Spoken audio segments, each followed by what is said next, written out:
Ropes Organization Walcott Foundation Indian Trust Special Coaching to 8th, 9th and 10th classes Digital Virtual Learning Bangaru Palimani Rugangavar from Pedapunjani by Reddy Pulli Mandal. Chairman Dhansekaran.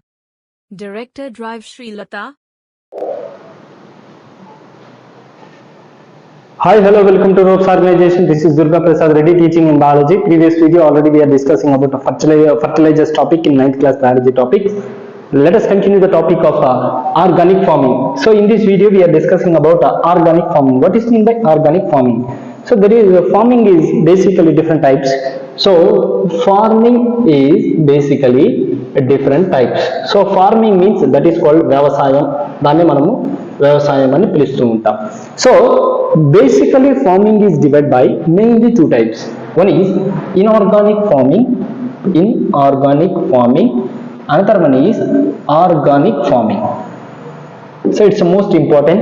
Farming is divided by two types: inorganic farming, organic farming. వ్యవసాయం రెండు రకాలు ఉన్నాయి. So inorganic farming అంటే ఏంటంటే ఎక్కువగా మనం like chemical ప్రొడక్ట్స్ని ఎక్కువగా use చేసి ఫర్టిలైజర్స్ని అలాంటి వాటిని వాడి మనం పంటలను అభివృద్ధి చేస్తే that is called inorganic farming. Organic farming అంటే ఏంటంటే సేంద్రియ వ్యవసాయం. సో ఇక్కడ సేంద్రియ వ్యవసాయం అంటే ఏంటి? ఎటువంటి ఎరువులను వాడకుండా సో పంటని మనం అభివృద్ధి చేస్తే దాన్ని ఆర్గానిక్ ఫార్మింగ్ అంటున్నాం. So organic farming is a farming system with minimal or no use of chemicals. ఇందాక మనం చెప్పుకున్నట్టు ఆర్గానిక్ ఫార్మింగ్ లో ఏముండవు, there is no chemicals. Here completely chemical compounds. So without the chemicals, that is called organic farming. With chemicals, that is called inorganic farming. So organic means సేంద్రియ వ్యవసాయం అంటున్నాం. So organic farming లో ఏంటంటే in the system of organic farming system with minimum or no use of chemicals, అంటే కొంచెం కాదు పూర్తిగా ఎటువంటి కెమికల్స్ లేకుండా మనం పంటల్ని అభివృద్ధి చేస్తే దాన్ని ఆర్గానిక్ ఫార్మింగ్ అంటున్నాం. So completely we are avoiding the chemical compounds in the development of crops or different types of variety species of plant, etc. So only we are using fertilizers, chemical as a fertilizers ని వాడకుండా chemical fertilisers కాకుండా లేదా chemicals కానీ వీటన్నిటిని complete గా avoid చేస్తాం. So అలా avoid చేసి సో నో అంటే కంప్లీట్ గా అవాయిడ్ చేసి so herbicides, weed killers, pesticides etcetera ఇలాంటి వాటిని ఏవి కూడా వాడకూడదు. ఇప్పుడు ఫర్ ఎగ్జాంపుల్ ఒక పంటను మనం అభివృద్ధి చేసిన తర్వాత వాటికి డిసీజెస్ వస్తూ ఉంటాయి.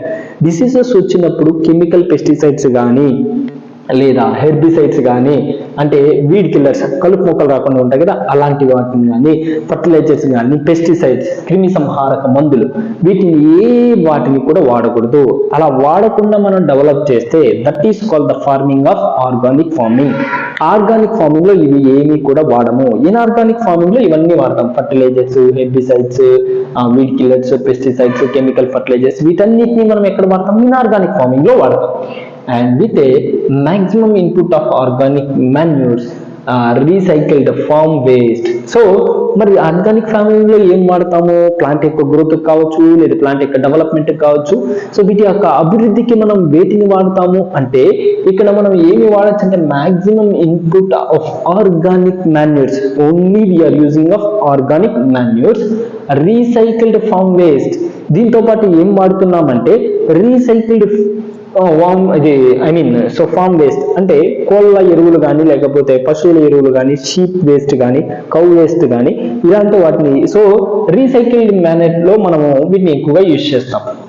సో లైఫ్ స్టాక్ ఎక్స్ట్రాక్ట్ అంటాం. సో ఫ్రెష్గా అప్పుడే సో గొర్రె ఎరువు కానీ లేదా పేడ ఎరువు కానీ ఆవుల ఎరువులు కానీ ఇలాంటి వాటిని మనం ఎక్కువగా వాడతాం. సో ఇలాంటి వాటిని మనం వాడితే that is called organic farming. So దాన్ని ఏమి చూస్తాం? Organic farming.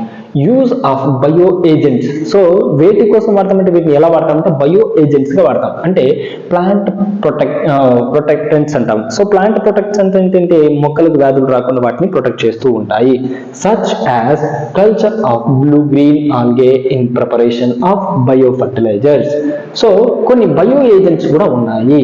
అవి ఏంటంటే ప్లాంట్ ప్రొటెక్షన్. సో ఎలాంటి వాటిని అంటే ఇప్పుడు ఫర్ ఎగ్జాంపుల్ మనం ఒకటి తీసుకున్నాం such as culture of blue green algae. So నీలి ఆకుపచ్చ శైవలాన్ని కూడా మనము కల్చర్ గా ఉపయోగించవచ్చు అంటే ఎరువులు తయారు చేయడానికి. సో బ్లూ గ్రీన్ ఆల్గే అంటే శైవలాలు అని అర్థం. సో నీలి ఆకుపచ్చ శైవలాలు. In preparation of bio fertilisers, అంటే బయో ఫర్టిలైజర్స్ తయారు చేసేటటువంటి వాటిలో దీన్ని ఉపయోగిస్తాం. దేన్ని అంటే బ్లూ గ్రీన్ ఆల్గీని ఉపయోగిస్తాము వీటి యొక్క ప్రిపరేషన్ లో. సో బయో ఫర్టిలైజర్స్ యొక్క ప్రిపరేషన్ లో. Next neem leaves or turmeric specifically, వీటితో పాటు ఏమంటామంటే నీమ్ లీవ్స్ అంటే వేప ఆకులను కూడా వాడతాం. Neem leaves or turmeric specifically in grain storage as biopesticides. So biopesticides యొక్క ప్రిపరేషన్ లో టర్మరిక్ స్పెసిఫికలీ అంటే పసుపుని ఎక్కువగా ఉపయోగిస్తాం. Grain storage biopesticides, so biopesticides ని ప్రిపేర్ చేసేది with healthy cropping system. So ఇలాంటి వాటిని ఎందుకు వాడతామంటే with the healthy crop system, so మంచి ఆరోగ్యవంతమైనటువంటి పంటను అభివృద్ధి చేసుకోవడానికి వీటిని ఎక్కువగా ఉపయోగిస్తాం. సో వీటిని వాడడం వల్ల వచ్చేటటువంటి బెనిఫిట్ ఏంటి అంటే there is no chemical compounds of after the result or harvested crops or which is the developed crops like vegetable fruits.